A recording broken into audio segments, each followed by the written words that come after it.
오늘의 사연 시작합니다. 안녕하세요. 예전에 너무 좋아했던 사람이 다들 하나씩은 있으시죠? 생각도 못한 세월이 지난 후 다시 만나게 되신 오늘의 사연을 소개해 드립니다. 저는 아이 둘을 키우고 얼마 전 다 내보낸 전업주부예요.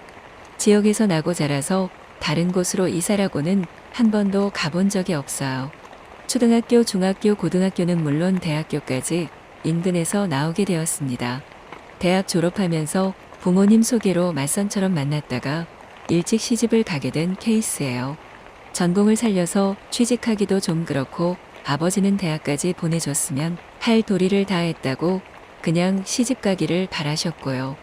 저도 크게 취업까지는 생각하지 않아서 맞선을 받고 8살이나 많지만 성실하고 착한 사람인 것 같아서 결혼했습니다. 큰 문제 없이 무난하게 잘 지냈고 남편도 재미는 없지만 첫인상처럼 다정하고 착한 사람이에요. 아이 둘을 대학까지 무난하게 뒷바라지해줬고 이제는 시골집을 떠나 도시로 갔습니다만 남편은 아직 일을 하고 저는 집에서 취미 생활 정도 하고 있어요. 남편에게는 멋들어진 취미는 없지만 아이들한테 잘하고 시댁도 뭐 큰 문제는 없습니다. 그냥 저냥 평탄한 인생을 살아온 것 같아요. 아이들도 크게 속 썩이거나 하지 않고요. 얼마 전 저희 윗집이 이사를 왔습니다. 원래 동네가 좀 시골이라서 대부분 도시로 나가고 노인분들이 많이 들어오시는 곳인데요. 초등학생, 중학생 아이가 셋이나 있는 부부가 이사 온다고 하더군요. 혹시나 시끄러울까 층간소음 때문에 짜증날까 걱정이 조금 되기는 했습니다. 이사하고 주말 낮에 초인종 누르는 소리가 나서 나가보니 윗집에 이사 온 분들인 듯 했습니다. 제 또래이긴 한데 조금 어려 보이는 여성분이 쇼핑백 하나를 들고 웃으면서 윗집에 이사 왔는데 아이들이 셋이나 있어 잘 부탁드린다더군요. 중학생 딸 하나에 초등학생 아들 둘이라면서 혹시 아이들이 있냐고 묻길래 저희 집 애들은 다 커서 나갔다고 했습니다. 서글서글하니 인상이 좋으신 듯해서 현관문 앞에서 이런저런 얘기를 하다 들어왔습니다. 저녁에 다시 초인종이 울려서 나가보니 갈비찜을 좀 많이 했다고 들고 내려오셨더라고요. 손이 커서 이래저래 하다 보면 항상 이렇다고 음식이 괜찮으시면 종종 왕래하고 지내자고 하셔서 감사하다고 받아 들고 들어왔습니다. 요즘 같은 시대에 이렇게 이웃이랑 오며 가며 지낼 일도 많지 않은데 비슷한 또래가 이사 온 것도 반가운 마음이 들었습니다. 저녁으로 먹었는데 음식 솜씨도 아주 좋으시더라고요. 감사한 마음에 얼마 전 선물로 들어왔던 한라봉을 좀 가져다 드려야겠다 싶었죠. 다음날 낮에 한라봉을 들고 올라가서 문을 두들기니 남편분이 나오시더군요. 어디서 많이 본 얼굴이다 싶었는데 대학교 때 제가 짝사랑하던 선배였어요. 서로 긴가민가해서 쳐다보다가 혹시 영희 아니냐고 이렇게 말을 꺼내는 겁니다. 그때 와이프분이 나오시면서 인사를 해주시더군요. 대학교 시절 선후배 사이였다고 하니 들어오라면서 반겨주셨습니다. 식탁에 앉아 한라봉을 건네어드리고 커피 한 잔을 받아 마시며 이야기를 좀 나누었습니다. 원래 도시에서 살다가 작은 사업을 시작하게 되면서 이쪽으로 돌아오게 되었다고 하더군요.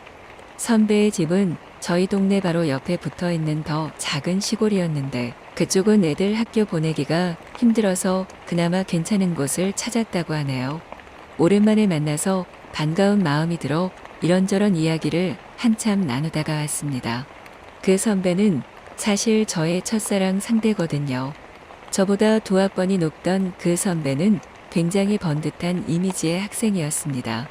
어떤 학우들에게도 친절하고 그렇지만 또 선은 넘지 않는 사생활이 깨끗해서 모든 여자들이 선망하는 선배였죠. 그 선배를 따라 생전 나서는 걸 좋아하는 적 없던 제가 학생회까지 들어가게 되었습니다. 술 한 잔, 2잔 하면서 친해지고 여자처럼 굴지 않고 조심스러운 저에게 선배는 항상 도움을 많이 줬습니다.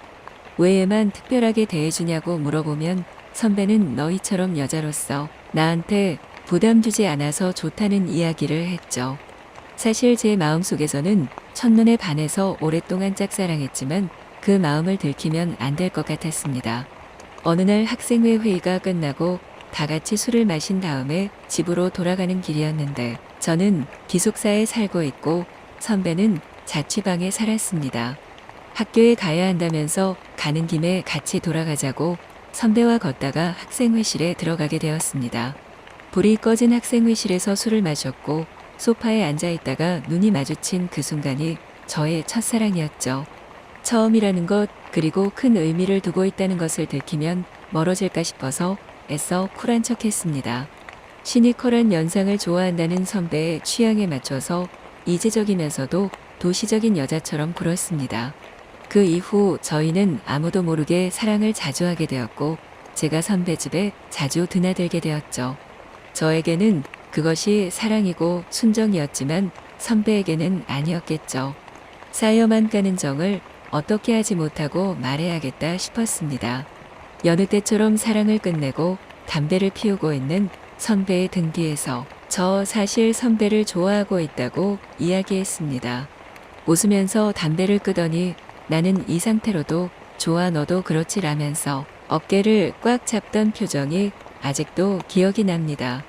그때는 뭐가 그렇게 좋았는지 그 모습도 굉장히 어른스럽고 매력적이라고 생각했죠. 다음 해에 선배를 졸업을 하고 취직을 하러 다른 도시로 갔고 건너 여자친구가 생겼다는 이야기도 들었습니다. 그 이후로 저도 잊고 지내면서 남자친구도 한들 사귀어 봤지만 큰 매력을 느끼지 못하다가 졸업하고 맞선을 보게 된 것이었죠. 생각해보면 제가 정말 사랑하고 좋아하던 남자였고 제 처음을 줬던 남자였지만 그때 당시 선배는 남들은 모르는 나쁜 놈이었습니다. 세월이 많이 지나고 마주보니 그런 복잡한 생각은 들지 않고 그냥 반가운 옛 친구를 만난 기분이더군요. 선배의 와이프는 저보다도 4살이나 어리고 시니컬한 여자가 좋다던 선배의 말과는 다른 굉장히 밝고 재미있는 여성분이셨습니다. 외지에서 일하면서 회사 동료 소개로 만나서 늦게 결혼을 했고 아이들을 가졌다는 이야기들을 해주었네요. 서로 연락도 안 하고 지내고 소식도 끊긴 지 오래라 그냥 추억 속에 묻어두고 살았었는데 참 신기한 인연이다 싶었습니다. 그 이후에 뭐 대단한 일들은 전혀 없습니다. 저희는 그런 과거는 전혀 생각도 나지 않는 것처럼 잘 지내고 있거든요. 그 집 아이들이 정말 귀엽고 사랑스럽습니다. 왕래도 자주 하고 선배네 본가에 주말에 아이들을 맡기고 부부 동반 여행도 다니고 있습니다. 물론 약간의 위기는 있었습니다. 술 한잔 하면서 사실은 셋째가 들어설 때부터 리스로 지내고 있다는 것도 이야기하고요.